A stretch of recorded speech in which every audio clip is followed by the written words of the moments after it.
Hello, divine beings. This is now chapter 16 from my book, Journey from the Ego to the Heart Center. And this is the Author Talk series. And chapter 16 is Shedding Away What No Longer Serves My Highest Good. I start off saying that what I have learned over the last 10 years since my mother's passing is that life is impermanent. And we as humans never really die. Yes, our physical body shall pass and decompose, but our spirit, essence, and soul are eternal because energy cannot die. Therefore, I do not miss my mum as much as most people would miss their parents or loved ones because I have worked through the 5 stages of grief and learned to live in acceptance that her soul contract was set up for departure in 2012. I have come full circle with releasing anger, resentment, and denial, and now sit in peace and harmony with her, no longer being caught up with the need to have her in my physical reality. I now prefer to connect and observe her in my dreamlike state, in the non-physical realm.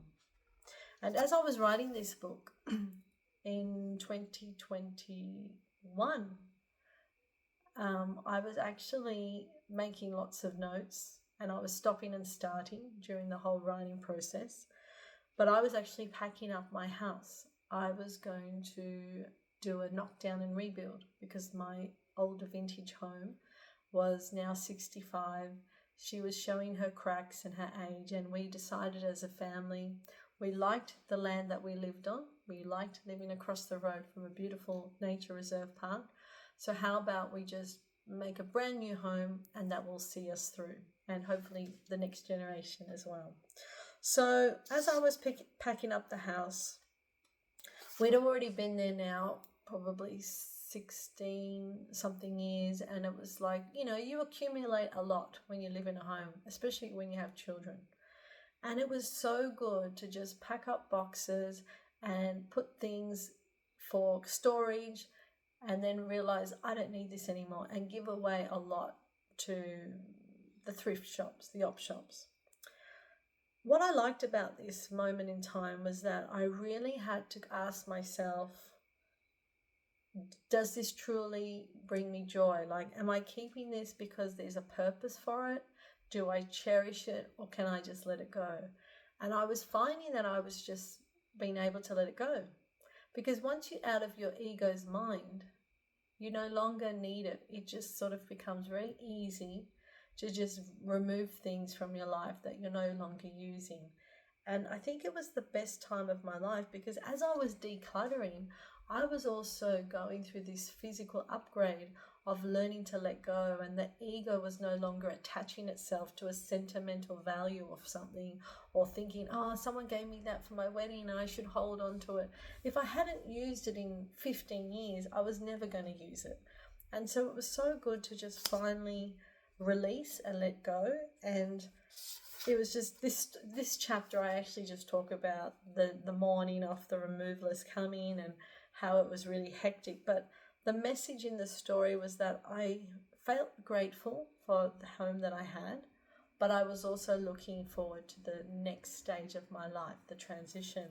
And I remember I went back to the house and I thanked her, and I did a video and I did light language on the home just to give thanks. And on this particular chapter, when you go to the back, you actually can scan the QR code and watch the video. So there is an opportunity for you to see me do light language. And it was quite a teary, I was quite vulnerable because it was that realization like, it's like saying goodbye to an old friend. I thanked her for all the birthday parties, for the celebrations, for looking after my family. But now it was time for us to move on, and we're going to come back into this space, into this energy field again in another 14 months in a new environment with a new state of being. I didn't want to bring clutter back. I didn't want to bring everything that I had back into the home. We made a decision to get new furniture, new color schemes. I wanted it to feel a bit more in flow with nature, more earthy tones, and it started to represent the person that I was becoming. I was no longer the vintage retro mum.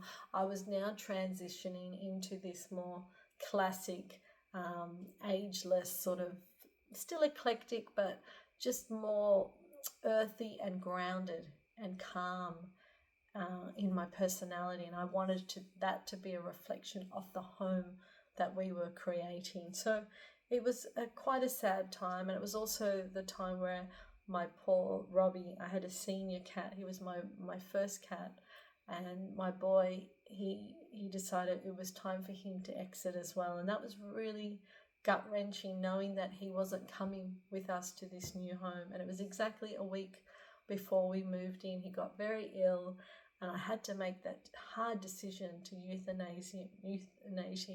And it was so hard to take him to the vet.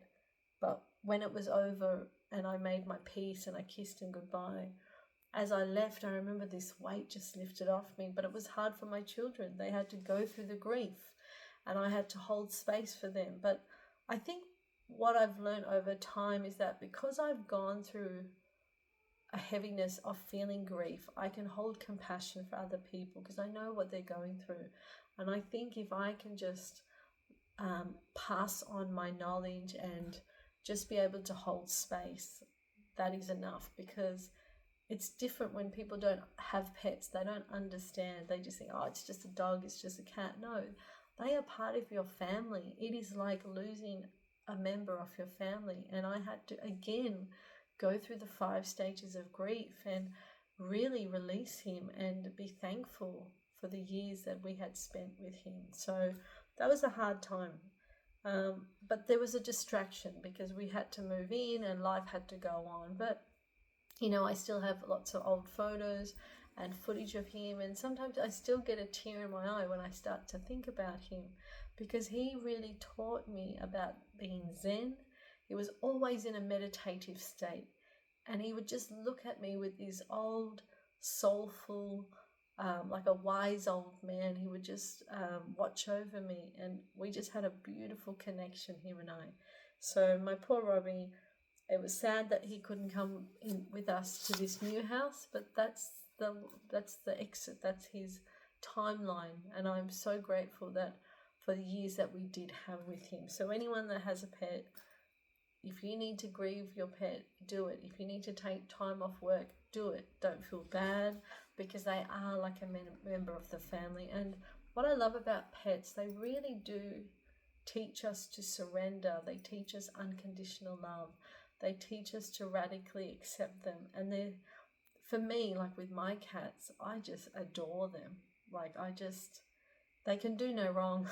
They could be meowing at 5 o'clock in the morning and I don't get upset with them. I see them as they are, and I just adore them. That I'm smitten by them. And so I know many people that watch me have pets, and they can totally agree. It's like when you have that beautiful relationship, you don't get upset. And they've taught me patience. They've really taught me to be present and to not get upset. So that is my chapter where I talk about moving out, doing the big declutter. It's so amazing when you do that. It just lifts the weight off the past and you come more present. And it really helps you to shed away what no longer serves you, and you start to step into who you want to become. The future self is waiting, and you just need to meet it. Because if you keep bringing back the old stuff, you're going to be stagnant. You're going to be stuck. So that's my chapter 16. Bye for now.